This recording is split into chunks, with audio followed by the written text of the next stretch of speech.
তিনি মাদারীপুর 1 আসনের এমপি মাওলানা হানজালা ভাই বাহাদুরপুরের পিসা হুজুরের ছেলে। একটা জিনিস দেখলাম যে উনি কোথাও এক জায়গায় যাচ্ছিলেন, ওনার এক এলাকার জনগণ তিনি ব্যান গাড়িতে করে মনে হয় চিকিৎসার জন্য যাচ্ছেন।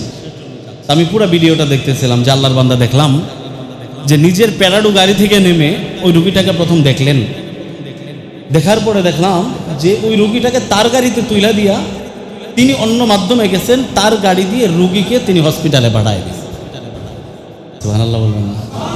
আরে এইটা তো আলেমদের ছাড়া অন্য কারো দ্বারা সম্ভব না। কথা ঠিক বললাম না? ঠিক বললাম? একজন আলেম, তার ভিতরে আল্লাহর ভয় আছে, যার ভিতরে প্রকৃতপক্ষে আল্লাহর ভয় আছে তার দ্বারাই প্রকৃতপক্ষে মানুষের জনসেবা করা সম্ভব। কথা বলেন ঠিক না বেঠিক? আমরা তো দুনিয়ার ক্ষমতাধরদের পিছনে পিছনে দৌড়াই। এখন দুনিয়ার ক্ষমতাধর যারা, তারা নির্বাচনের আগে একরকম, নির্বাচনের পরে আর একরকম। কথা ঠিক বললাম না? ঠিক বললাম? এই যে কিছুদিন আগে নির্বাচন গেছে, কেউ কোনো দলীয়ভাবে নেবেন না কথা। এক একজনের বাড়ি বাড়ি গেছে, এক একজন এমপি বাড়ি বাড়ি গেছে। এমন অবস্থা হবে যেই বাড়িতে একবার গেছে, হ্যাঁ, কিয়ামতের আগে আর জীবনও যাইতো না। কথা ঠিক বললাম না? ঠিক বললাম? তো উমরে ফারুকের জমানায়, আল্লাহ রসুলের জমানায় ওনাদের অবস্থা কেমন ছিল?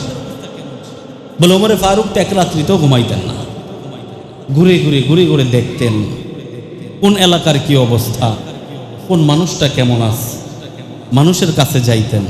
আর আমাদের এমপি মন্ত্রীদের কাছে যাইতে চাইলেও মানুষ যাইতে পারে না। কথা বলেন ঠিক না বেঠিক? কিন্তু এখন আবার অনেকদিন পরে হলেও বাংলাদেশে কিছুটা পরিবর্তন দেখা যায়।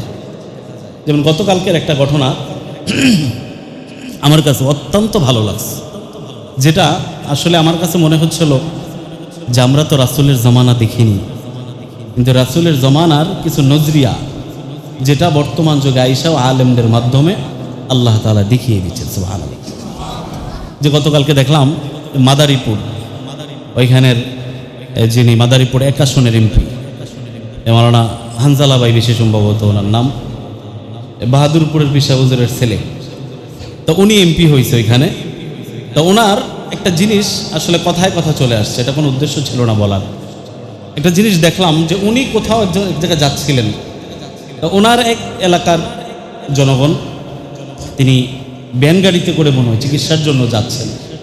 আমি পুরো ভিডিওটা দেখতেছিলাম যে আল্লাহর বান্দা দেখলাম যে নিজের প্যারাডো গাড়ি থেকে নেমে ওই রুগীটাকে প্রথম দেখলেন, দেখার পরে দেখলাম যে ওই রুগীটাকে তার গাড়িতে তুইলা দিয়া তিনি অন্য মাধ্যমে গেছেন, তার গাড়ি দিয়ে রুগীকে তিনি হসপিটালে পাঠায় দিয়েছেন। সুবহানাল্লাহ বলবেন না? আরে এইটা তো আলেমদের ছাড়া অন্য কারো দ্বারা সম্ভব না। কথা ঠিক বললাম না? ঠিক বললাম? একজন আলেম, তার ভিতরে আল্লাহর ভয় আছে, যার ভিতরে প্রকৃতপক্ষে আল্লাহর ভয় আছে তার দ্বারাই প্রকৃতপক্ষে মানুষের জনসেবা করা সম্ভব। কথা বলেন ঠিক না বেঠিক? তো যার ভিতরে আল্লাহর ভয়ই নেই, কাউকে ভয়ই পায় না, সে জনগণের খেদমত করবে না। কারণ আমরা যদি মানুষকে ভয় পাই, মানুষের চোখের আড়ালে গিয়ে কাজ করি, আর যদি আল্লাহকে ভয় করি, আল্লাহর আড়ালে যাওয়া সম্ভব? যারা বলেন রাত্রে আল্লাহ দেখে না, দিনে দেখে না, অন্ধকারে দেখে না? আল্লাহ সমস্ত অবস্থাতে আপনাকে দেখে, যেখানেই থাকে। আল্লাহ বলেন যে আমি তো আল্লাহ ঘুমাই না। লা তাখুযুহু সিনাতুন ওয়ালা নাওম, যে আমি আল্লাহ ঘুমাই না, বিশ্রাম করি না। মুসা কালিমুল্লাহ আল্লাহকে জিজ্ঞাসা করছে, আল্লাহ আপনি কি ঘুমান না? বলে না, আমি ঘুমাই না। বলে কেন ঘুমান না? বলে আমি যদি ঘুমাই আমার এই পৃথিবী, আমার মানুষ ঠিক থাকবে না। সুবহানাল্লাহ। মুসা কালিমুল্লাহকে আল্লাহ বলেন, মুসা তুমি 2 হাতে 2টা পেয়ালা নাও। মুসা কালিমুল্লাহর 2 হাতে 2টা পেয়ালা দিস। বলে মুসা এবার তুমি দাঁড়ায় থাকো। মুসা কালিমুল্লাহ ভাবে ধরে দাঁড়ায় রইছে। কিছুক্ষণ পর ঠাস করে একটা পড়ে গেছে।